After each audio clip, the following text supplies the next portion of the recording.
خاوتي غدا تصبح الخير عليكم الفلاون السلام عليكم اهلا وسهلا مرحبا بكم يا جماعة الخير. J'espère que vous allez bien, j'espère que vous vous portez bien. Vous avez été très nombreux et nombreux à réagir avec nos révélations qui ont été faites sur les dessous incroyables du limogeage du directeur, du chef du protocole d'Abdelmajid Tebboune, M. Mohamed Bouakas. L'émission que nous avions diffusée avant-hier a suscité beaucoup de buzz, clairement, beaucoup de réactions, beaucoup de commentaires, beaucoup de partages, et beaucoup d'entre vous ont été étonnés par les précisions que nous avons apportées concernant ce dossier extrêmement scandaleux, extrêmement délicat. On avait expliqué globalement avant-hier, comme la date précise de la diffusion de cette émission. Nous l'avons faite le 6 juin dernier, puisque le 5 juin, il avait été limogé Mohamed Bouakas, qui est le chef et le directeur le responsable de la direction générale du protocole au niveau de la présidence algérienne, et globalement son chef de protocole.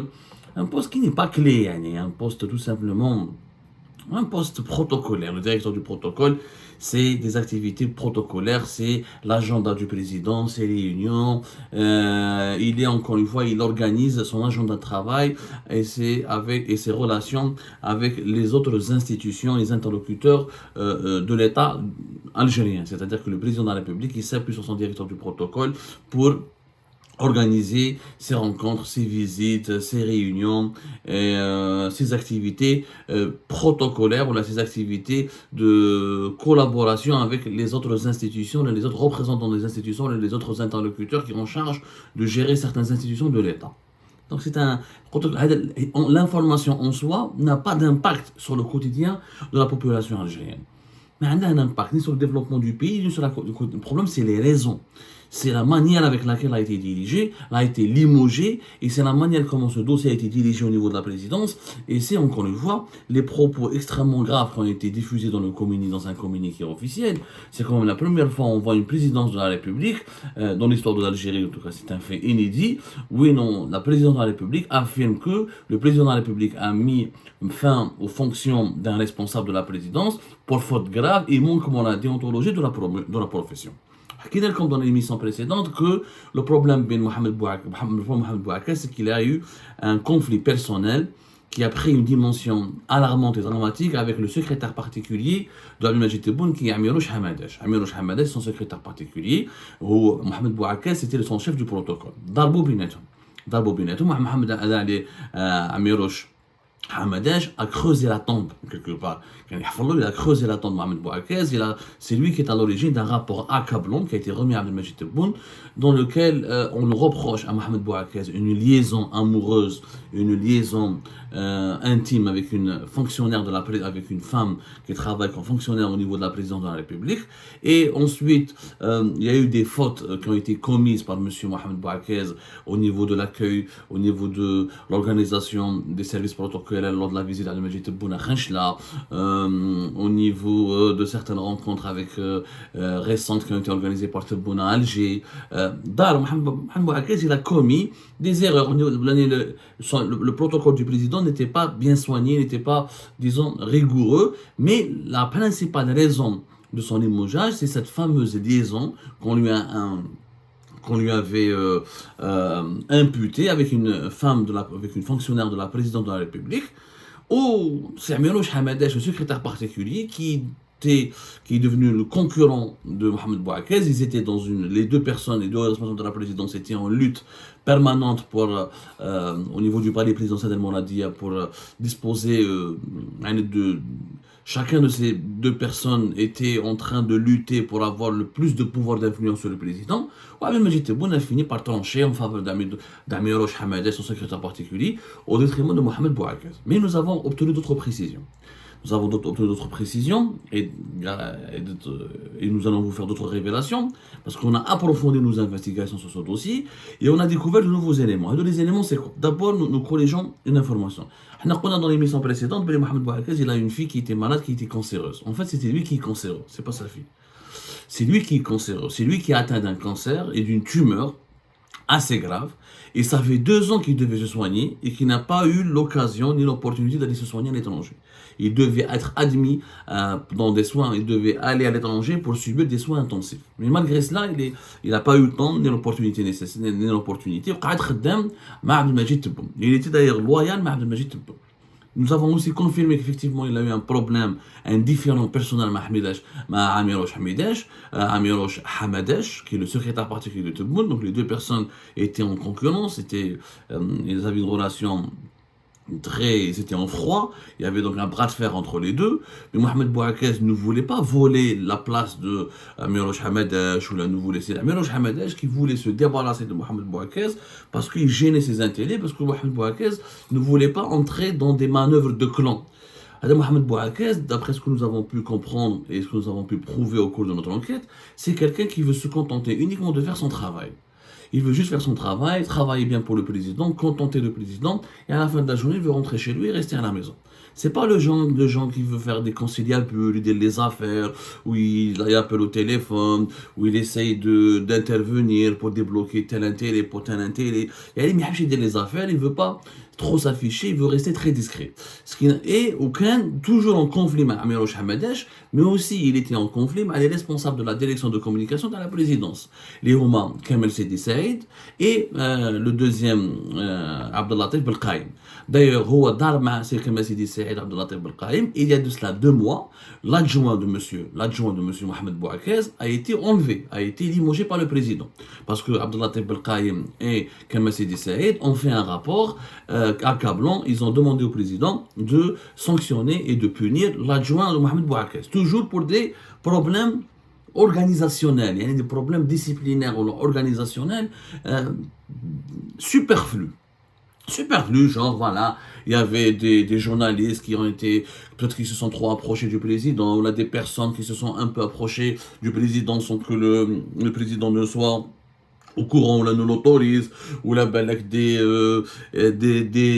courrier, ou là des documents qui n'ont pas été suffisamment filtrés sont arrivés chez le président. Et c'est des trucs protocolaires, vraiment c'est des problèmes superficiels qui nécessitent pas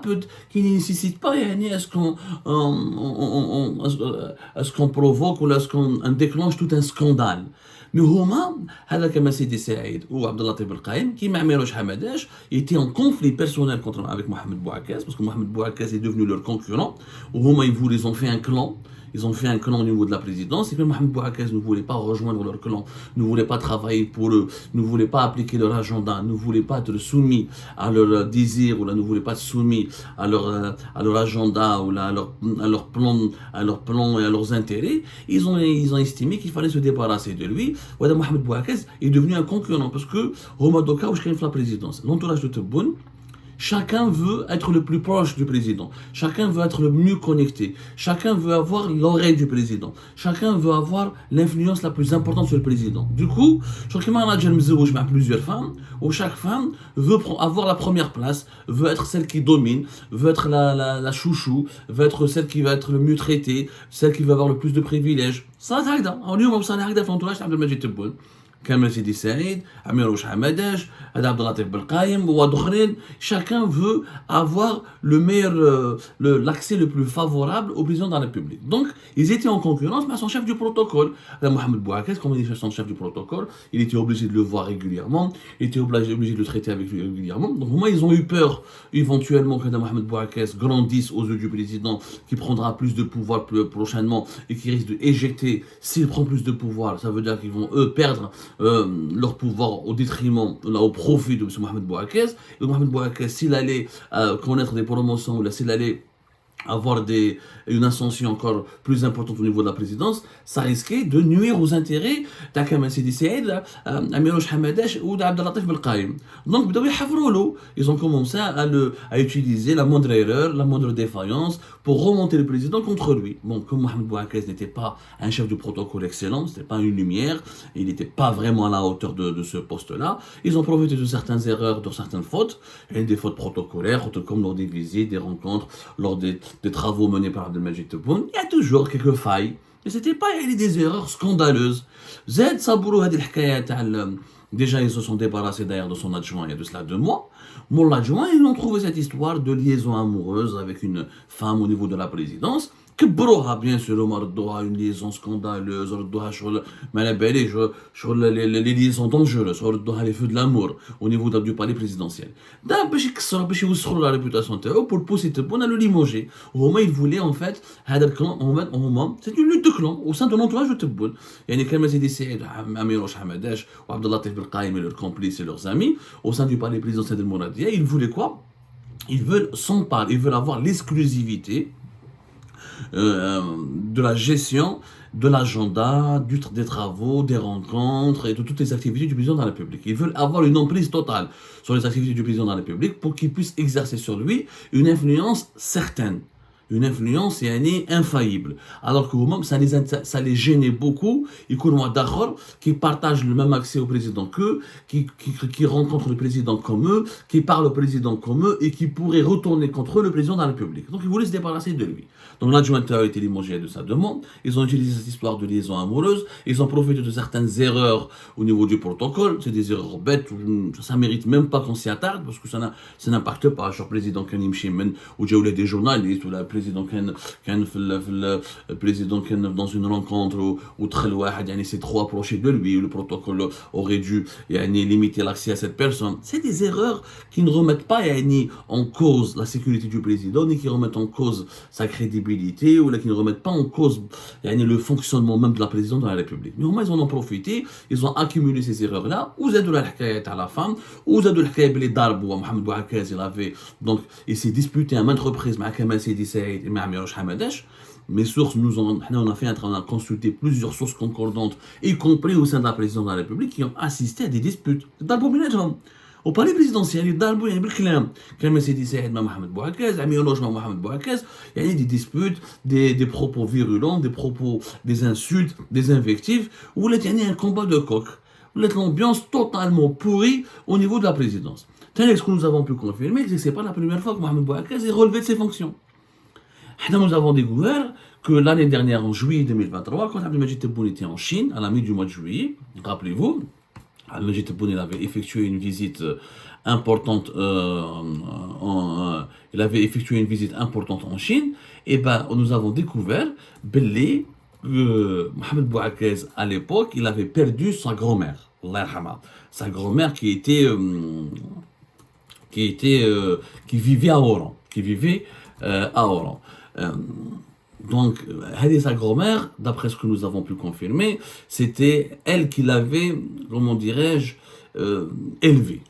Voilà, c'était elle qui l'avait élevé, elle était extrêmement proche de lui. Au roi, il lui portait une énorme affection, donc lui, il a été vraiment affecté. Il était donc obligé de raccourcir.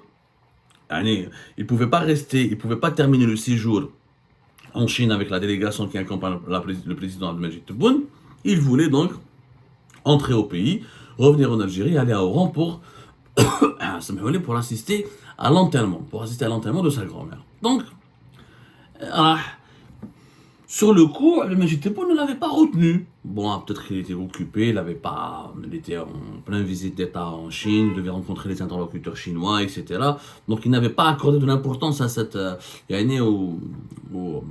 le fait à ce que son chef du protocole écourte son séjour et soit obligé de rentrer au pays. Mais une fois que Abdelmajid Tebboune est rentré en Algérie, il l'avait suspendu, parce que il a prétexté, je qu'il fait une chef du protocole, t'es rentré au pays, alors que moi j'avais pas terminé encore ma visite, alors qu'il savait qu'il avait perdu sa grand-mère, qui était comme ça, sa mère, qui voulait assister à l'enterrement. Et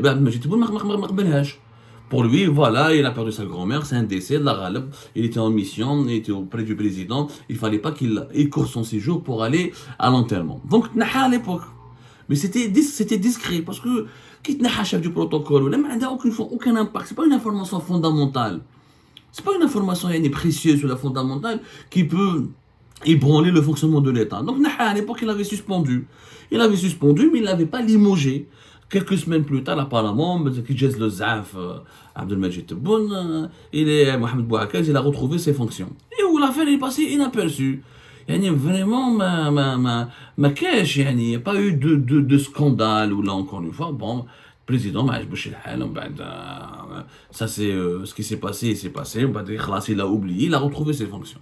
Ça c'était juste après, Abdelmajid Tebboune, il était le 19 juillet, voilà. Il était le 19 juillet, entre le 19 juillet et le 21 juillet, je crois, en Chine.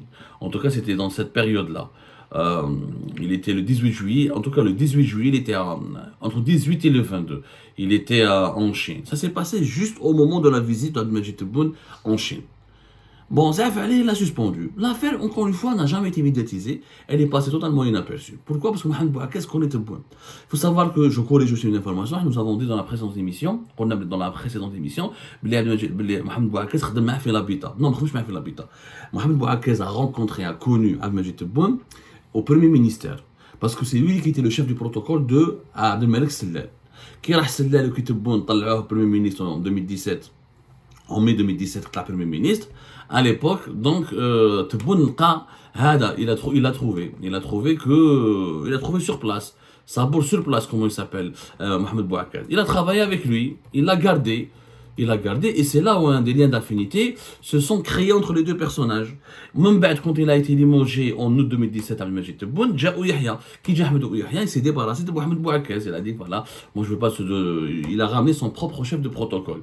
Donc il a décidé de ne pas le garder. Mais en quittant ses fonctions, Mohamed Bouakas n'a pas tourné le dos, comme beaucoup l'ont fait, à Abdelmajid Tebboune. Il est resté en contact avec lui, etc. Kadma, etc. Et du coup, quand Abdelmajid Tebboune voulu revenir au pouvoir à travers la campagne électorale pour les élections présidentielles, et Mohamed Bouakas a rejoint le staff de campagne, il a voulu aider Tebboune, il a voulu contribuer à la victoire de Tebboune. Donc il était parmi les plus fidèles collaborateurs et parmi les plus fidèles soutiens de Tebboune lors de la campagne électorale pour les élections présidentielles de décembre 2019. Donc il y a Mohamed Bouakas. Après Mohamed Bouakas, j'ai confirmé effectivement, là-dessus on a eu raison, Mohamed Bouakas et Amir Hamadaj ont travaillé ensemble à la wilaya d'Alger. Et tous les deux, la wilaya d'Alger. À l'époque, Mohamed Bouakas était un directeur d'administration locale. Amir Hamadaj commençait à travailler dans le secrétariat de la wilaya d'Alger. À l'époque, c'était le wali Addou. C'était le wali d'Alger. De quelle période à quelle période? Parce qu'on m'a dit qu'il comment il s'appelle? Consul général. Consul général, Mohamed Kibir Addou. Voilà, Mohamed Kibir Addou. Il était wali d'Alger. On va dire qu'il était consul général d'Algérie à Paris de 2013 à 2019. Et auparavant, de 2004 à 2013, il était wali d'Alger. C'était l'un des plus anciens, l'un des fonctionnaires qui a dirigé le plus longtemps la wilaya d'Alger. Et c'est durant cette période-là, au début de son mandat, à la wilaya d'Alger, où Mohamed Bouakas et Amir Hamadaj, ils ont travaillé ensemble. Parce qu'Amir Hamadaj, lui, sa carrière, il la doit essentiellement à un autre wali d'Alger, un autre ministre, il s'appelle Chérif Rahmani. C'est Chérif Rahmani qui l'avait propulsé, et c'est Chérif Rahmani qui l'avait placé dans le cabinet de Mohamed Kibir Addou, la wilaya d'Alger. Voilà, donc les deux hommes se connaissaient, ils étaient amis, et ils sont devenus des ennemis, des adversaires, parce que Amir Hamadaj avait peur que Mohamed Bouakas lui vole de la vedette, ou lui fasse de l'ombre, ou de par son poste, le chef du protocole, le secrétaire particulier. Ils ont des missions communes, ils ont quelques tâches communes, ils étaient obligés de travailler en collaboration. Et comme Mohamed Bouakas, il est plus intellectuel, plus instruit que Amir Hamadaj, donc Amir Hamadaj, il a toujours eu peur, il a développé un complexe où Mohamed Bouakas, il lui vole sa place. Et donc Amir Hamadaj a commencé à manœuvrer, à faire des actions extrêmement hostiles à Mohamed Bouakas, où les deux, maintenant, le conflit d'intérêt a abouti à un conflit personnel. Mohamed Bouakas, il a eu un conflit personnel avec Al Sidi Saïd, la cellule de communication. Donc tous ses adversaires ont fait un clan contre lui. Ils ont commencé à lui trouver des éléments accablants pour justifier son limogeage. Avec l'histoire. C'est une histoire ce sont des manigances et des intrigues du palais qui auraient pu rester uniquement au sein du palais de Mouradi. Ça ne concerne pas vraiment la population algérienne. Il dit un nouveau chef de protocole parce que Mohamed Bouakas a été nommé en décembre 2019. Il a été encore confirmé dans ses fonctions de chef de protocole vers la fin du mois de juillet en 2022. Mais personne n'a accordé de l'intérêt à cette histoire. Ce qui est grave, encore une fois, comme on l'avait dit la dernière fois, c'est le fait que la présidence de la République communique là-dessus et elle se discrédite, elle s'auto-insulte, et elle s'auto-humilie, et elle se déshonore elle-même en portant une affaire de mœurs sur la place publique et en essayant Je crois qu'ils l'ont égorgé. Ils ont égorgé sur la scène publique Mohamed Bouazizi. Et celles et ceux qui sont à l'origine de ce communiqué, qui sont les adversaires de Mohamed Bouazizi, clairement c'est la direction de communication et de la presse du palais présidentiel d'Abdelmajid Tebboune, ils ont voulu faire du mal à Mohamed Bouazizi pour l'humilier, pour le rabaisser. Quand il a été limogé parce que tu as fait des fautes graves, tu n'es pas sérieux, tu as un manquement à la déontologie. Mais en réellement, en formulant ou là, en publiant un tel communiqué, c'est toute la présidence qui a été discréditée. Parce que là, on est en train de dire aux gens, ah voilà, au plus haut sommet de la présidence, il y a des gens qui sont véreux, incompétents, qui font des fautes graves, qui ont un comportement immoral, qui respectent pas les mœurs, qui ne sont pas bien élevés. Ça donne une extrêmement mauvaise image de la présidence. Ça fait de la présidence un foyer de voyous, un foyer de délinquants. Et quand on fait un communiqué officiel de la présidence algérienne, on est repris par les médias étrangers et les agences de presse étrangères. Ça a une portée internationale. Donc même à l'étranger, on a une vision maintenant complètement préjudiciable, négative et mauvaise, une perception mauvaise, une perception péjorative de la présidence algérienne. Je crois que l'Élysée en France, il y a un ou deux conseillers. Emmanuel Macron va trancher, va limoger un conseiller pour veiller sur la discipline et l'ordre au sein de son cabinet. Mais la présidence française ne va pas faire un communiqué. Al-Hadeg s'est disputé à cause d'une femme parce qu'il a embrassé celle-là, ou là parce qu'il a flirté, ou là parce qu'il avait des problèmes personnels. Ça ne concerne pas le public. Une institution de l'État doit se préserver son image. Elle ne doit pas se rabaisser à des querelles personnelles. Elle ne doit pas se rabaisser à des racontards. Elle ne doit pas se rabaisser à des histoires de mœurs ou à des histoires de cul. Ça se passe pas comme ça. C'est une institution. Il مؤسسة. الدولة مؤسسة. الدولة عندها هيبة. الدولة عندها مصداقية. الدولة عندها une image qu'elle doit préserver. Les problèmes personnels entre les fonctionnaires de l'État ou les problèmes personnels au sein d'une administration doivent être étouffés et traités dans le cadre interne de cette administration. Tu as déjà communiqué ou des manquements graves à la déontologie. Quand il y a des manquements graves et des fautes graves à la présidence, ça veut dire que l'État il est mal géré. Ça veut dire que Tebboune et son entourage ne gèrent pas bien l'État. Ça veut dire qu'il n'est pas bien dirigé. Ça veut dire qu'il y a une gestion immorale et inquiétante. Ça veut dire que l'État n'est pas entre de mauvaises mains. Il n'est pas entre de bonnes mains. Il est entre de mauvaises mains. Ça inquiète la population, ça discrédite le pays. Même les interlocuteurs étrangers du pays vont nous regarder bizarrement. C'est quoi cette présidence, c'est quoi ce pouvoir, c'est quoi cet État algérien où il y a des problèmes de mœurs, des problèmes de déontologie et des fautes graves au sein même au cœur du pouvoir. La présidence, c'est le cœur du pouvoir. Donc, ce que Mohamed Bouazizi ما تفهمش مع ميروش حمداش ولا مدار مع كما سيدي سعيد عبد اللطيف بالقايم, c'est leur cuisine interne. Nous, on n'en a rien à foutre, entre guillemets. On n'en a rien à cirer, ça ne nous concerne pas. Et ça n'a pas d'impact sur notre quotidien. Mais le fait qu'ils ont instrumentalisé l'institution de la présidence de la République, une institution névralgique et suprême de l'État, ils l'ont instrumentalisé pour des règlements de compte personnels et ils l'ont impliqué dans des histoires de mœurs, dans des histoires de conflits personnels. C'est ça ce qui est l'image et le symbole du déclin moral du régime actuel. Et ça porte un énorme préjudice à l'image de notre pays.